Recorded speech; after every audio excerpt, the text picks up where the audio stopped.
What's going on, guys? Welcome to another podcast of Iconic Entertainment. It's your boy Michael Jordan. I'm actually going to dive into my review for the WWE King and Queen of the Ring. So I actually said it in my Facebook podcast as far as like my predictions of who I figured will win and who win or whatnot. And turns out it was actually correct. So of course we got Nia Jax as our winner against Lyra Vacra, of course, which I seen that coming. I figured she was gonna win that. So kudos to Nia Jax for winning. I am happy for her. Like I said about the Liv Morgan versus Becky Lynch. I feel like that was pretty good, as far as them, facing off or whatnot. And like uh, I said this actually in my Facebook podcast. So with Liv Morgan, they're really going to have it to where she's like the new face of the Judgment Day. You know what I'm saying? Until they have it to where Rhea Ripley happens to come back or whatnot, and she happened to ready to seek that blood for Liv Morgan, of course. But it's definitely going to happen. But I really like how they really putting it together though, as far as like with them having Liv Morgan with Judgment Day and with her, messing around with Dom, and now she happens to become the champion and everything. So it's going to get very more interesting the more we go further into seeing Liv Morgan, around with Judgment Day or whatnot. But yeah, I'm liking where this is really going though. Of course, the Gunther and the Randy Orton, I'm actually, a little bit upset about that because I was really going for Randy Orton, of course, to win that match, and Gunther actually took it.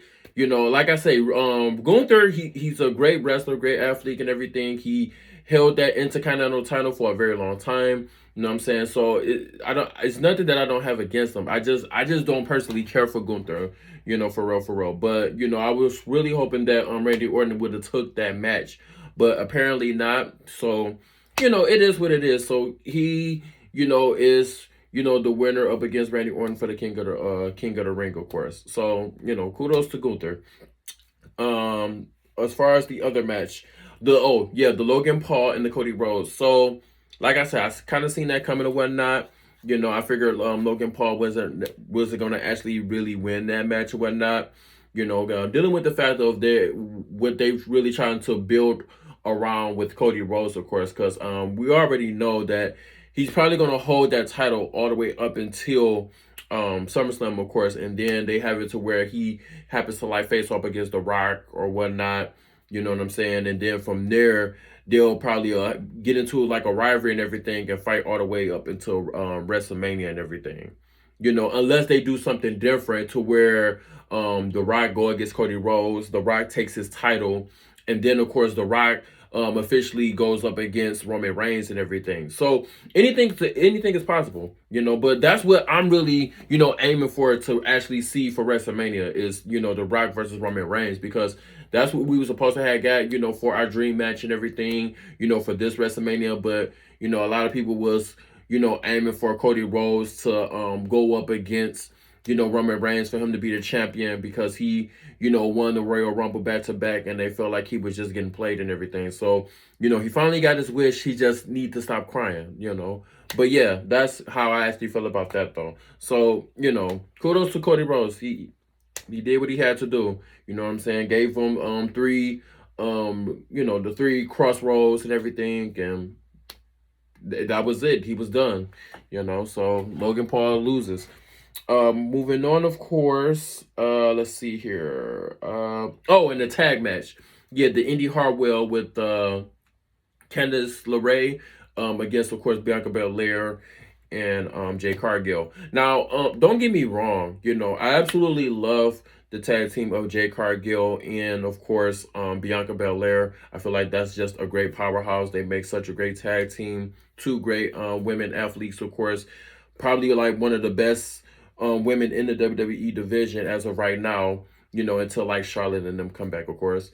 But yeah, so they hone it down. And I've said it before that once they had got those tag titles, they wasn't going to lose them and everything. But, dealing with the fact of, they end up going up against Indy Hartwell and Candice LeRae. Now I personally like Indy Hartwell. I like Candice LeRae. I still, care about it and everything. But I figured that, they wasn't going to be able to take them to, because it just wouldn't work. You know what I'm saying? They just outweighed. They not in their weight class and everything for them to actually win. So it was, they really had it by a long shot for them to win that match personally. You know what I'm saying? But I still wouldn't underestimate Indy Hartwell, of course, you know what I'm saying? She's still a good wrestler. She just not, on that level of, Jade Cargill and Bianca Belair. You know what I'm saying? But, it's good that they still get in recognition, and, they gave them a chance to go for the title, but they just came up short. But yeah, I'm still glad that, of course, Bianca Belair and Jade Cargill is champion, so I'm happy about that. And I think that was about it. And then, of course, at the King of the Ring, we seen, of course, that Triple H when he made his announcement when he was in an interview with Kayla Braxton, of course, as far as the match, well, the confirmation match that's going to be at the next pay-per-view, which is at Clash of the Castle, where it'll be Drew McIntyre going up against Damian Priest, for the World Heavyweight title. So that one should be, pretty exciting to see and everything. So, we'll see how that turns out when the time comes, of course. But yeah, that's pretty much it. And that's kind of like how I felt about, as far as the, King and Queen of the Ring. If I was to probably give it a rating, probably give it about, I'd say about a 9. 8.5. 8.5. But it was worth the watch. I still feel like the Backlash one was just a little bit better, only because the crowd, man, like that crowd was just absolutely insane. You know what I'm saying? It's just not, you don't see many crowds like the one that we seen when they was at Backlash and everything. So it was really just all just from beginning to end, just hype turned up and everything when, you know what I'm saying, watching those matches when they was fighting at Backlash and whatnot. But like I say, this King of the Ring pay-per-view though, it was good. It was good. It is definitely worth the watch. If you guys haven't checked it, definitely watch it. You'll enjoy it. But yeah, like I say, guys, if you are interested in this channel, you can always like, share, and subscribe here at Iconic Entertainment. You can also follow me on my TikTok, and you can follow me on my Twitter as well at myj3. This has been another podcast.